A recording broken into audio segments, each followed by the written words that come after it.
Hi, everyone. Welcome back to another English lesson here at Study English with Frank. I have a really fun lesson for you today that I think might help you as you talk to native speakers. Have you ever found that when you are talking with an English speaker, that they sometimes misunderstand you when you answer yes to one of their questions? When you say yes, they somehow think that you have just said no. And sometimes when you say no, they may think that you have just said yes. And the reverse can also be true. Sometimes when an English-speaking person says yes or no, it is not always clear what they mean. What if you ask an English-speaking friend, "Do you mind if I borrow your pen?" And they reply, "Yes." Are they saying, "Yes, I mind"? Or are they saying, "Yes, you can borrow my pen"? You might ask an English-speaking friend, "Do you like mangoes?" Your friend might answer, "Yeah, no, they're good." Well, which is it? Yes or no? What's going on?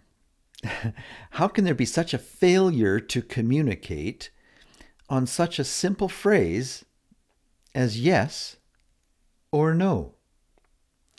Let's find out some of the things that you can do to make sure that you and your English-speaking friends are understanding each other.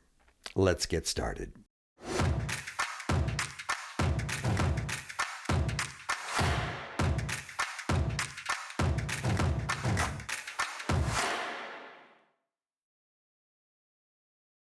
I first noticed this problem when I started traveling around the world for my work, and I was trying to communicate with people who were using a different language or talking to my translators. Sometimes they were actually saying yes, but I could tell that their meaning was no. Or they were saying no when they were really meaning yes.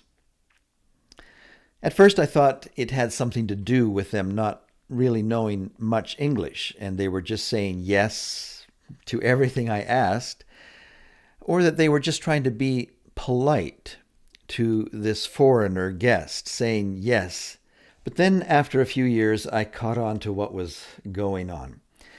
It is just the way some languages form their answers to questions, or answer questions that are formed in a certain way.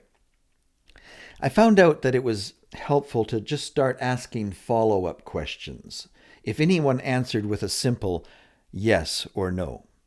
And that's a good idea for you as well. If you want to be sure that you understand your friend correctly, try some follow-up questions to clarify everything. About 11 years ago, I married a woman from Vietnam. Many of you probably know TK because she also teaches English here on YouTube. Her language is one of those that uses a different approach to yes and no than English does.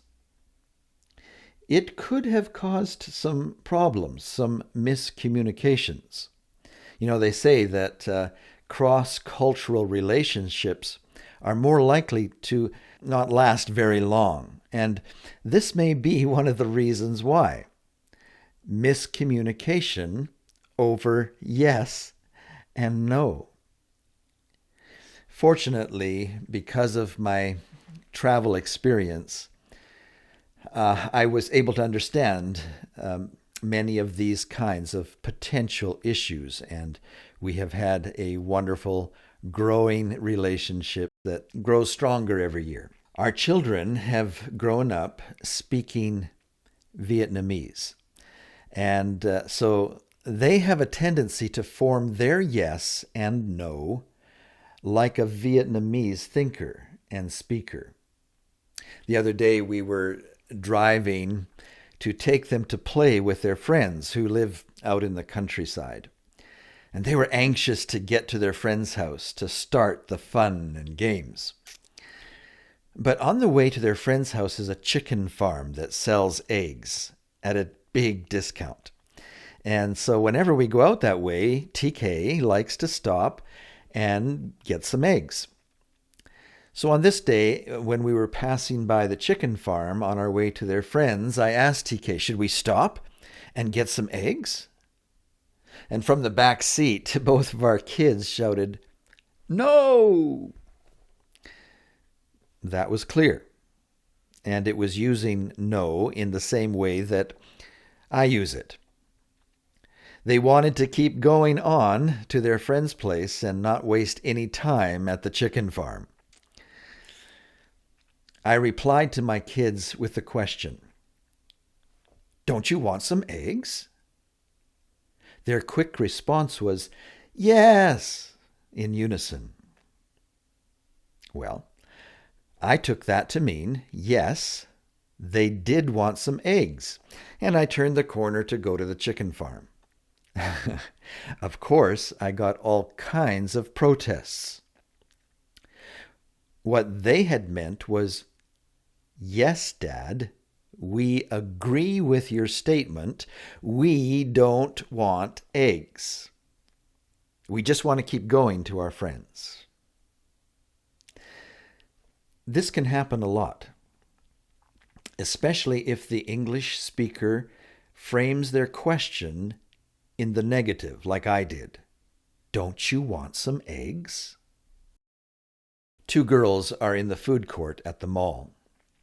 The native English speaker asks her friend, "Is Mary not coming to the mall today?"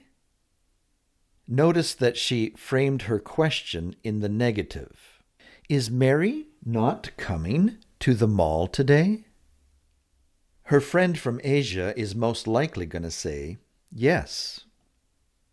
The Asian girl believes that she has just told her English friend that Mary is not coming. When she said yes, she was agreeing with the statement that was made. She was saying, yes, she's not coming today. Or, yes, that's right, she is not coming. She may be surprised when her English-speaking friend keeps looking at her watch and looking around for Mary. She might even be more confused when her friend says, I wonder how much longer we should wait for her.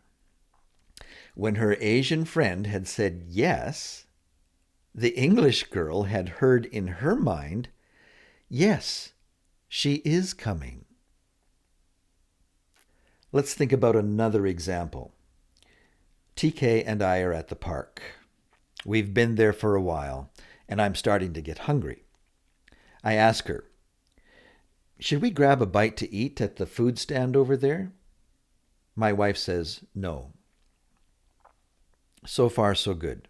I know that she doesn't want to eat at the food stand, but I don't know if she doesn't want to eat at all, or she just doesn't want to eat something from the food stand.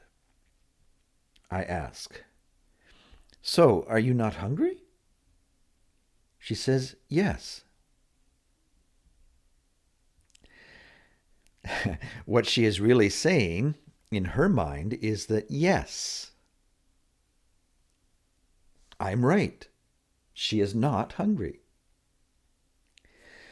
But if I didn't know about these things, I might very well believe that she has just said, yes, I'm hungry. And I might follow up with, well, should we maybe go to the restaurant around the block? How can we make sure that we are understood? The answer is easy. Simply clarify your yes and no with more details. If the Asian girl had said, yes, I spoke with Mary earlier today, and she said she just can't make it to the mall to be with us. Well, there'd be no confusion or misunderstanding. My kids have now learned to say no when we drive by the chicken farm. We're kind of teaching them to think in English.